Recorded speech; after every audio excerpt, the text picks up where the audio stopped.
આજે આપણે little step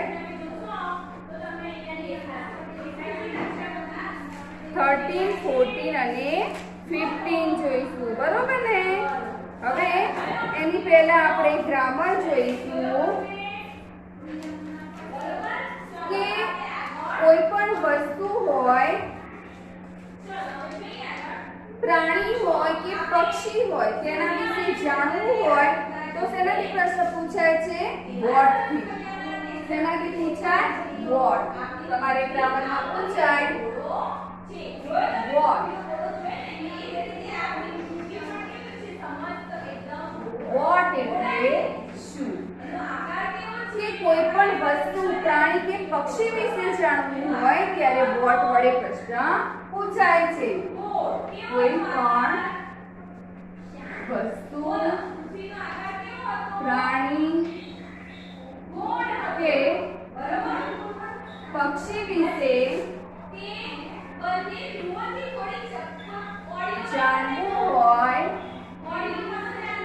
ત્યારે વોટ વડે પ્રશ્ન પૂછાય છે. ખ્યાલ આવે? આપણે કેવું હોય કે આ શું છે, મારા હાથમાં શું છે, વોટ ઇઝ ઇટ, તો તમે શું કહેશો? ઇટ ઇઝ અ ચોક. તો આ વસ્તુ વિશે જાણવું છે, બરાબર? તો આપણે વોટ વડે પ્રશ્ન પૂછીએ છીએ. આપણે પૂછીએ કે વોટ ઇઝ ઇટ, તો તમે શું કહેશો? It is a boat. What is it, તો તમે કહેશો ઇટ ઇઝ અ બોટલ. તો વોટ વડે પ્રશ્ન પૂછવાથી આપણે કોઈ પણ વસ્તુ, પ્રાણી કે પક્ષી વિશે જાણી શકીએ છીએ. તો વોટ વડે પ્રશ્ન પૂછવાથી કોઈ પણ પ્રાણી, પક્ષી કે વસ્તુ વિશે આપણે જાણી શકીએ છીએ. વોટ ઇઝ ઇટ, તો ઇટ ઇઝ અ ચેર. ખ્યાલ આવે? કોઈ પણ વ્યક્તિ, વસ્તુ કે પ્રાણી વિશે જાણવું હોય તો વોટ વડે પ્રશ્ન પૂછાય છે. ફરી કોઈ પણ વસ્તુ, પ્રાણી કે પક્ષી વિશે આપણે જાણવું હોય તો પ્રશ્ન પૂછાય ત્યારે આપણે યસ કે નો માં જવાબ આપીએ છીએ. કે આપણે પૂછીએ કે ઇટ ઇઝ અ બોલ, શું આ બોલ છે? તો ઇઝ થી પ્રશ્ન, બોલ થી પ્રશ્ન પૂછીએ છીએ અને જ્યારે એને યસ નો માં જવાબ આપવો હોય તો ઇઝ આગળ આવશે. Is it a book? Question mark. Is it a book? તમે શું કહેશો? No, it is not. શું કહેશો? No, it is not. અથવા તો શું કહેશો? No, it isn't. બરાબર? આ ચોક છે અને હું કહું કે it is a book, તો તમે શું કહેશો? No, it is not. અથવા no, it isn't. શું છે? it is a chalk. હવે who થી પ્રશ્ન પૂછવો હોય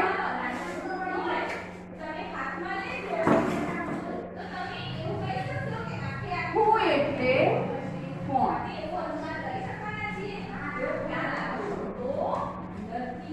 who એટલે કોણ? કોઈ પણ વ્યક્તિ વિશે જાણવું હોય ત્યારે who વડે પ્રશ્ન પૂછાય. કોઈ પણ વ્યક્તિ વિશે જાણવા માટે who વડે પ્રશ્ન પૂછાય છે.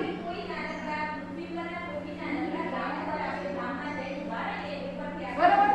આપણે કોઈ વ્યક્તિને જાણતા ના હોય તો આપણે પૂછીએ કે who is she, બરાબર? મારા વિશે જાણતા ના હોય તો તમને યાર કોઈ કે ક્યાં કઈ ટીચર છે, who is she? ખ્યાલ તમે શું કહેશો? she is vitamin. she is a vitamin. કે કોઈ પણ વ્યક્તિ વિશે જાણવું હોય who is she, તો she is my teacher. બરાબર? કોઈ તમારા ભાઈ બહેન વિશે પૂછે કે who is he, તમે કહેશો he is my brother, he is my father. Mother વિશે પૂછે કે who is she, તો તમે કહેશો she is my mother. તો who વડે પ્રશ્ન પૂછવાથી કોઈ પણ વ્યક્તિ વિશે આપણે જાણી શકીએ છીએ. પછી છે how many. how many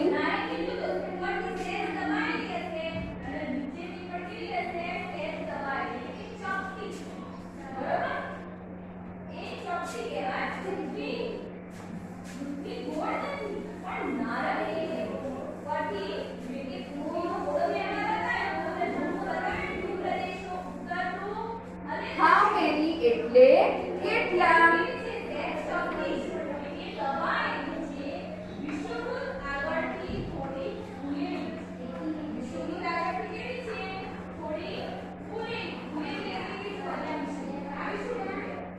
how many એટલે કેટલા? કોઈ પણ વસ્તુ, પ્રાણી કે પક્ષીની સંખ્યા જાણવી હોય ત્યારે હાઉ મેની થી પ્રશ્ન પૂછાય છે. How many students are there in the class? ક્લાસમાં કેટલા વિદ્યાર્થીઓ છે? તો 20 હોય તો આપણે શું કહીશું? There are 20 students in the classroom. તો આ રીતે કોઈ પણ વસ્તુ, પ્રાણી કે પક્ષી, કોઈ પણ વસ્તુ, પ્રાણી કે પક્ષીની સંખ્યા જાણવા માટે હાઉ મેની થી પ્રશ્ન પૂછાય છે.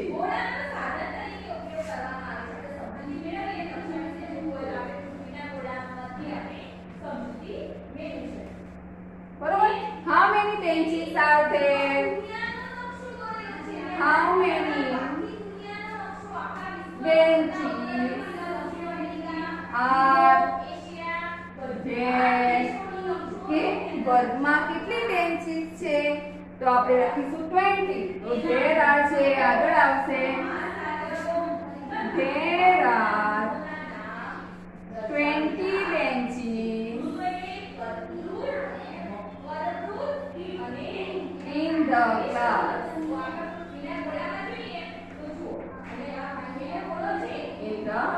તો 20 આપણને સંખ્યા મળે છે. બરોબર. કે હાઉ મેની થી પ્રશ્ન પૂછે તો કોઈ પણ વસ્તુ, પ્રાણી કે પક્ષીની સંખ્યા કેટલી છે તે આપણે જાણી શકીએ છીએ. પછી છે વેર.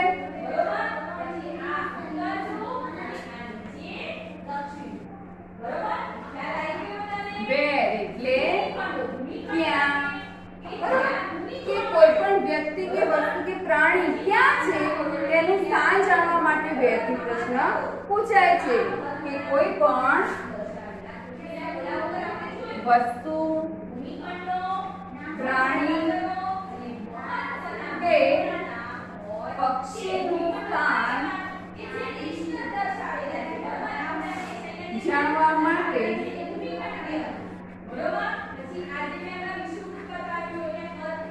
વેર થી પ્રશ્ન પૂછાય છે.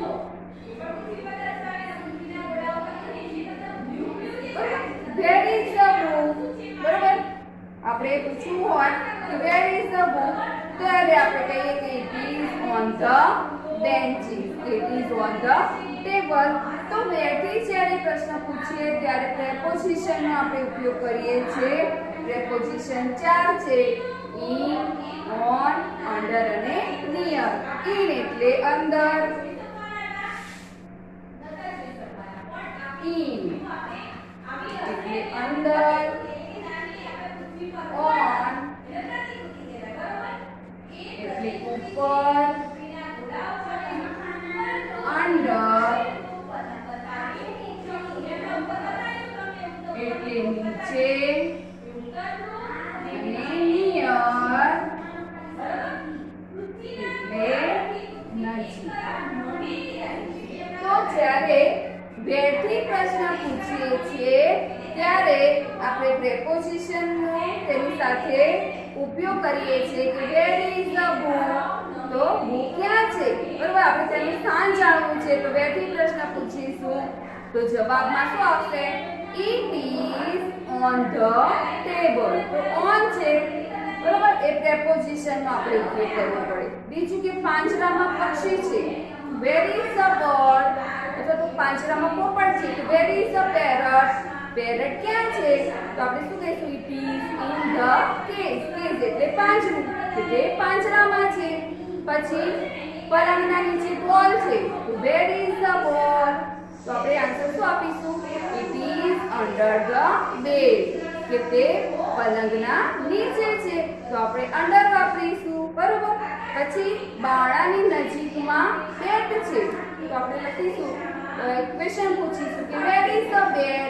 તો આપણે કહીશું it is near the door. Door એટલે બાણું, તો બાણાની નજીકમાં છે. તો આ રીતે પ્રેપોઝિશન ઇન, ઓન, અંડર અને નિયર ની સાથે આપણે વેર વડે પ્રશ્ન પૂછીએ ત્યારે એનો આન્સર મળે છે. પછી છે ક્વેશ્ચન હોય કે એપલ છે, બરાબર, ચિત્રમાં તમને આપ્યું હોય એપલ દોરેલું, બરાબર, અને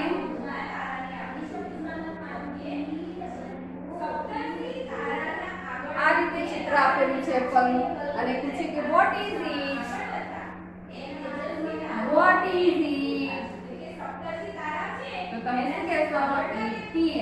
ઇટ થી જવાબ આપીશું. પહેલો અક્ષર capital, it is an apple.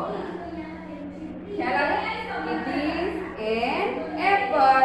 પછી પૂછાય કે what colour is it, apple નો કલર કયો છે? વોટ કલર ઇઝ ઇટ, તો આપણે લખીશું ઇટ ઇઝ રેડ, બરોબર. એ જ રીતે સનફ્લાવર હોય કે વોટ ઇઝ ઇટ, તો આપણે લખીશું it is sunflower. It is A sunflower. એક વસ્તુ હોય તો આપણે આર્ટિકલ એક એન મૂકીશું, બરોબર, કે વોટ ઇઝ ઇટ એપલ છે તો આપણે એન આર્ટિકલ મૂક્યો છે. તો એ જ રીતે જ્યાં આર્ટિકલ આવતો હોય કે એક એન, ત્યારે આપણે એક વસ્તુ હોય ત્યારે આર્ટિકલનો ઉપયોગ કરીશું. સનફ્લાવર છે કે વોટ ઇઝ ઇટ, તો તમે કહેશો ઇટ ઇઝ અ સનફ્લાવર. પછી પૂછે કે વોટ કલર ઇઝ ઇટ, તો તમે શું કહેશો? It is yellow.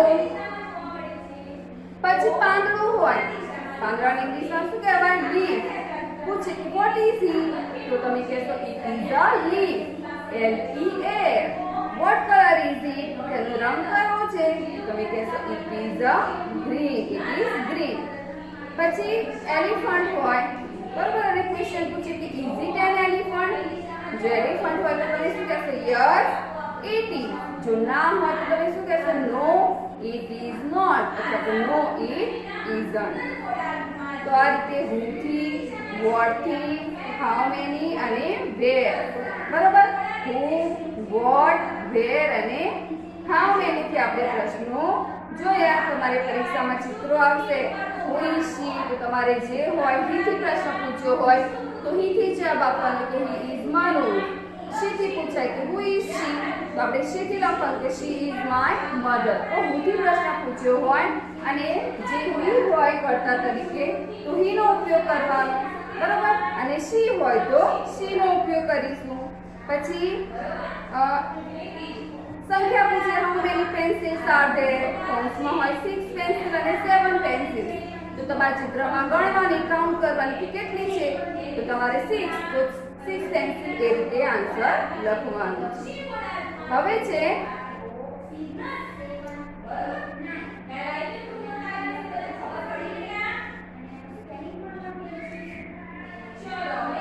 આ ડસ્ટર છે, બરોબર.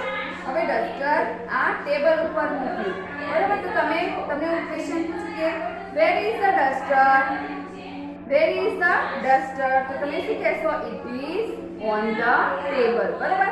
તો ઓન નો ઉપયોગ થયો પ્રેપોઝિશન. હવે આ બેન્ચને હું ડસ્ટરને બેન્ચની અંદર મૂકી દઉં, બરોબર. તો તમને પૂછું કે વેર ઇઝ ધ ડસ્ટર, તો તમે શું કહો? It is in the bench. તો આ રીતે ઇન આવી ગયું, બરોબર. પછી નીચે મૂકી દઉં, બરોબર, બેન્ચની નીચે મૂકી દઉં ડસ્ટર અને પૂછું કે વેર ઇઝ ધ ડસ્ટર, તમે શું કહેશો? It is under the bench. અને ટેબલમાં નજીકમાં, બેન્ચની નજીકમાં મૂકી દઉં ટેબલ અને બેન્ચની નજીકમાં ડસ્ટર મૂકી દઉં અને ફરી પૂછું કે વેર ઇઝ ધ ડસ્ટર, તો તમે શું કહેશો? નજીક માટે અંડર, નિયર. ખ્યાલ આવે? તો નજીક વસ્તુ હોય ત્યારે નિયર વાપરવાનું, નીચે હોય તો અંડર વાપરવાનું, ઉપર હોય તો ઓન વાપરવાનું અને અંદર હોય, ની અંદર હોય, પાંજરામાં, કબાટમાં, બરોબર, ત્યારે આપણે ઇન નો ઉપયોગ કરીએ છીએ. તો આ રીતે તમારે પ્રેપોઝિશન ઇન, ઓન, અંડર અને નિયર ક્વેશ્ચન પૂછાય તો તમારે તેના આન્સર લખવાના છે. હવે છે લિટલ સ્ટેપ 13, 14, 15 જોઈએ આપણે.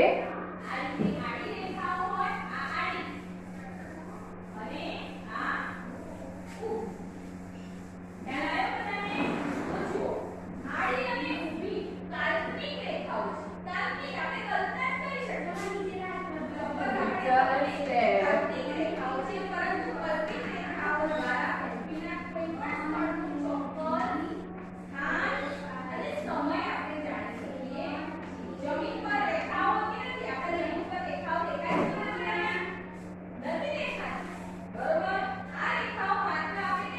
Little step 13, 14, 15.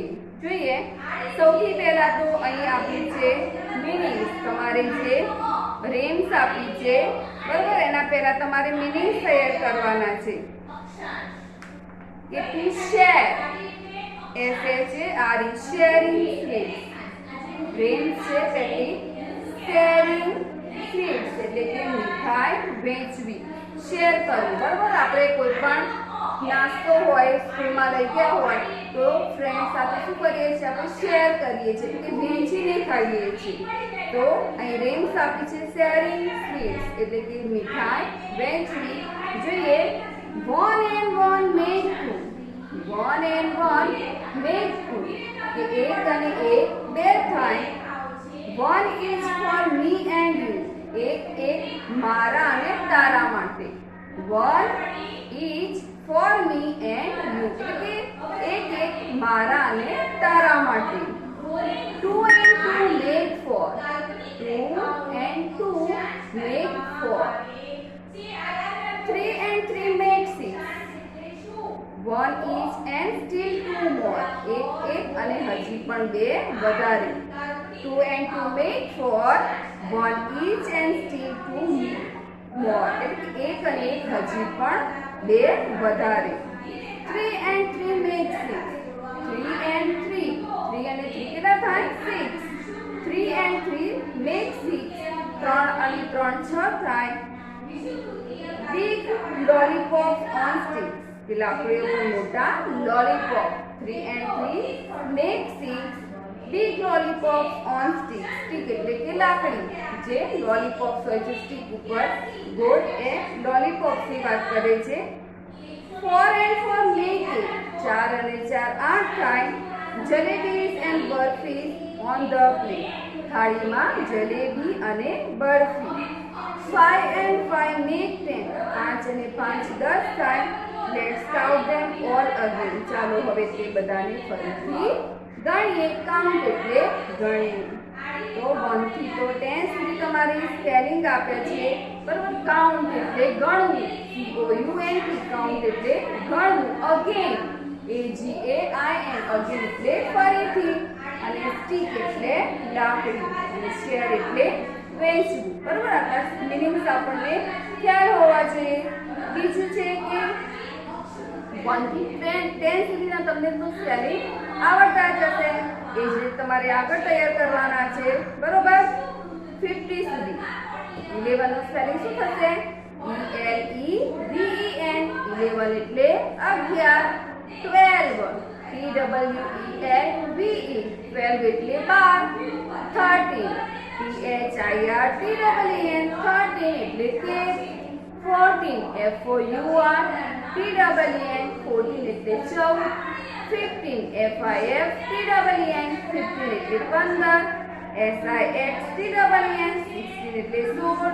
17 SEVENTEEN. 17 એટલે 17. EIGHTEEN. 18 એટલે 18.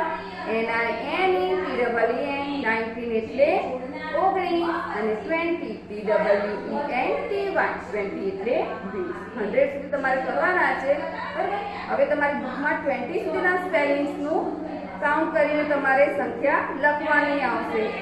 13 સ્પેલિંગમાં ઉચ્ચાર બરાબર જોવાનું. 13 માં 30 એટલે 30 થાય. 13 એટલે 13 બરોબર. તો આ રીતે તમારે સ્પેલિંગ્સ તૈયાર કરવાના છે. આપણે જોઈએ કે મોબાઈલ કોઈનો હોય બરોબર કે 283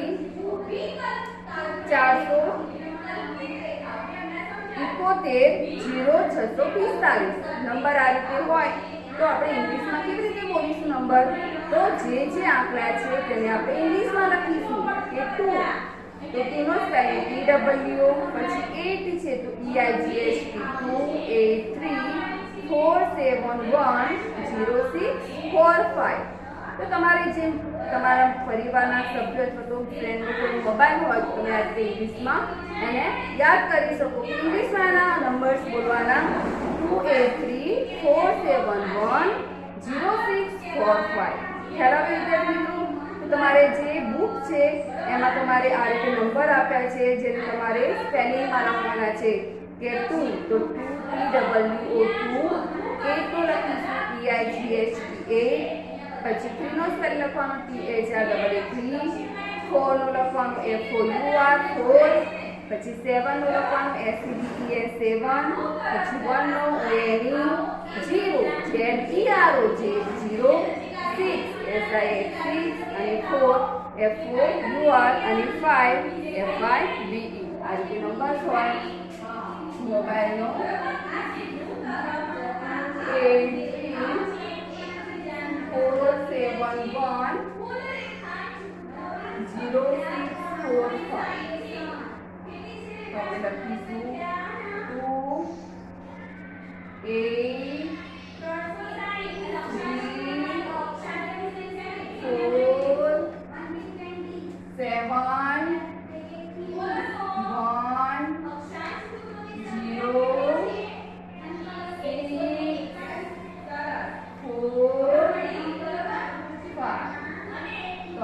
તમારે ઇંગ્લિશમાં મોબાઈલ નંબર તૈયાર કરવાના છે. હવે તમારે એક્ટિવિટી 2 છે.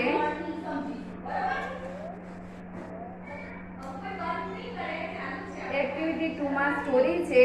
તેના પહેલા આપણે હાઉ મેની થી પ્રશ્ન પૂછવાના છે કે how many chalks are there in my hand. સંખ્યા જાણવી હોય તો આપણે હાઉ મેની હમણાં શીખવાડ્યું કે સંખ્યા જાણવી હોય તો હાઉ મેની થી વડે પ્રશ્ન પૂછાય છે તો કેટલા ચોક છે 1. એક વસ્તુ હોય તો આપણે લખીશું કે there is one chalk in your hand. તો હાઉ મેની થી જ્યારે પ્રશ્ન પૂછવામાં આવે છે ત્યારે આપણે કાઉન્ટ કરી અને તેની સંખ્યા લખીએ છીએ. બરોબર. હવે અહીં એક્ટિવિટી 2 છે જેમાં સ્ટોરી આપી છે. જોઈએ આપણે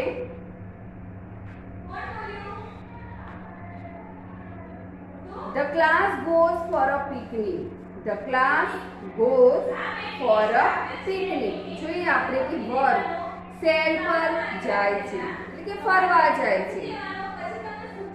Let's go for a picnic. ચાલો સેલ પર જઈએ. Yes, we want to go for a picnic. શું કહે છે? હા, અમારે સેલ પર જવું છે.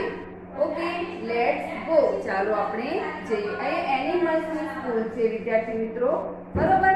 તો એ રીતે અહીં આપેલા છે સ્ક્વિરલ છે, ફિશ છે, ડોગ છે, કેટ છે, પાયથન છે, એલિફન્ટ. તો આ બધા સ્ટુડન્ટ બન્યા છે. બરોબર. અને જે ટીચર છે એ કેમલ છે. જોઈએ આપણે Can we go for a picnic please? અમે સેલ પર જઈ શકીએ છીએ પ્લીઝ. કોણ બોલે છે? સ્ક્વિરલ. હવે સોરી ફિશ બોલે છે કે Can we go for a picnic please? Please કે અમે સેલ પર જઈ શકીએ છીએ મહેરબાની કરીને. Please teacher let's go for a picnic. Squirrel જે સ્ટુડન્ટ છે એ પણ કહે છે કે પ્લીઝ બેન ચાલો ને આપણે સેલ પર જઈએ, ફરવા જઈએ. So the children of class 5 decided to go for a picnic. Decided એટલે કે નક્કી કરે છે કે આમ 5મા ધોરણના બાળકો શહેર પર જવા માટે નક્કી કરે છે, નિર્ણય લે છે કે હા ચલો આપણે બધા હવે ફરવા જઈએ. તો બધા બસમાં બેસે છે. જોઈએ આપણે they took a bus and went to a Sundarvan. કે તેઓ બસમાં સુંદરવનમાં ગયા. It is a picnic spot in the jungle. Spot એટલે સ્થળ કે તે શહેરનું સુંદર એક સ્થળ છે જંગલમાં. All of them got down from the bus. They started to walk towards the jungle. All of them got down એટલે કે નીચે ઉતર્યા. તેઓ બધા બસમાંથી નીચે ઉતર્યા and they started to walk towards the jungle. Towards એટલે ની તરફ, જંગલની તરફ તેઓને ચાલવાનું શરૂ કર્યું. Suddenly, અચાનક, it started raining. Raining means વરસાદ પડવો. કે અચાનક ત્યાં વરસાદ શરૂ થઈ ગયો. They saw a building in front of them. કે ત્યાં તેમણે એક સામે મકાન જોયું. સી નું ભૂતકાળ છે સો, SAW. સો એટલે જોયું, બિલ્ડિંગ એટલે મકાન, ઇન ફ્રન્ટ ઓફ એટલે ની સામે. તો જે ત્યાં ઊભા હતા જંગલમાં ત્યાં તેમણે એક મકાન જોયું. They ran towards it. Run નું ભૂતકાળ રેન થાય કે તેઓ દોડીને તેની તરફ ગયા. The door was open. Door એટલે કે બારણું. બારણું ખુલ્લું હતું. ઓપન એટલે ખુલ્લું. They entered. Entered means અંદર જવું, પ્રવેશ કરવો. તેઓ બારણાની અંદર ગયા. It was a very dirty house. કેવું ઘર હતું? ડર્ટી હતું. ડર્ટી means ગંદુ. તો જે ઘર હતું એ ખૂબ જ ગંદુ હતું. They could not see anybody inside. કે તેમને અંદર કોઈ દેખાયું નહીં. બંધ મકાન હતું અને તેઓ અંદર તેમને કોઈ દેખાયું નહીં. ઇનસાઇડ એટલે અંદર. They shouted. Shouted એટલે કે બૂમ પાડી. તેમણે બૂમ પાડી. Hello, anybody there? કોઈ છે અંદર? Hello, anybody there? ફરી બીજા સ્ટુડન્ટે બૂમ પાડી કે કોઈ છે અંદર? It's raining. Can we stay here for some time? Raining એટલે કે વરસાદ પડે છે. હવે પરવાનગી માંગે છે. કોઈ પણ વસ્તુની આપણે કોઈની પાસેથી લેવી હોય તો આપણે એને પૂછવી પડે, બરોબર? તો શું કહે છે? Can we stay here for some time? Stay એટલે રહેવું, કે બહાર વરસાદ પડે છે, શું અમે થોડા સમય માટે અહીં રહી શકીએ છીએ? Yes, I think nobody is there. હવે આને પ્રશ્ન પૂછ્યો કે શું કોઈ ઘરમાં છે? શું અમે થોડો સમય બહાર વરસાદ પડે છે તો અંદર રહી શકીએ છીએ? પણ કોઈએ જવાબ આપ્યો નહીં. એટલે શું કહે છે? I think nobody is there. Nobody એટલે કોઈ છે નહીં. Let's stay here for some time. Stay એટલે રહેવું. તો ચાલો આપણે થોડો સમય અહીં રહીએ. But madam, the house is so dirty. Student શું કહે છે? એલિફન્ટ કે મેડમ આ ઘર તો ખૂબ જ ગંદુ છે. તો શું કહે છે? Let's clean it. હવે બધા ભેગા થઈને સ્ટુડન્ટ શું કહે છે કે ચાલો આપણે તેને ક્લીન કરીએ. ક્લીન એટલે કે સ્વચ્છ કરીએ. Four of you clean the kitchen. Four of you clean this big room. હવે ટુકડી પાડે છે કે 4 જણ છે તે કિચન એટલે કે રસોડું સાફ કરશે અને જે 4 છે આ મોટા રૂમને સાફ કરશે. સ્ટોરીમાં તમે જોઈ શકો છો વિદ્યાર્થી મિત્રો કે ચિત્રમાં દેખાય છે, બરોબર, કે 4 જણના ભાગ પાડ્યા છે અને 4 જણ કિચન સાફ કરે છે અને 4 જણ મોટો જે ડ્રોઈંગ રૂમ છે તે સાફ કરે છે. Miss Gauri said sweep the floor. Poppy said I will sweep the floor. Sweep એટલે વાળવું. સાવણથી કચરો વાળીએ તે શું કહેવાય? એને sweep the floor. Floor એટલે કે તળિયું. કે જે ટીચર છે મિસ ગૌરી, તો મિસ ગૌરી કહે છે પપ્પીને કે ભોય તળિયું સાવણથી વાળો. એટલે પપ્પી બોલ્યો કે હું વાળીશ. પપ્પી swept the floors.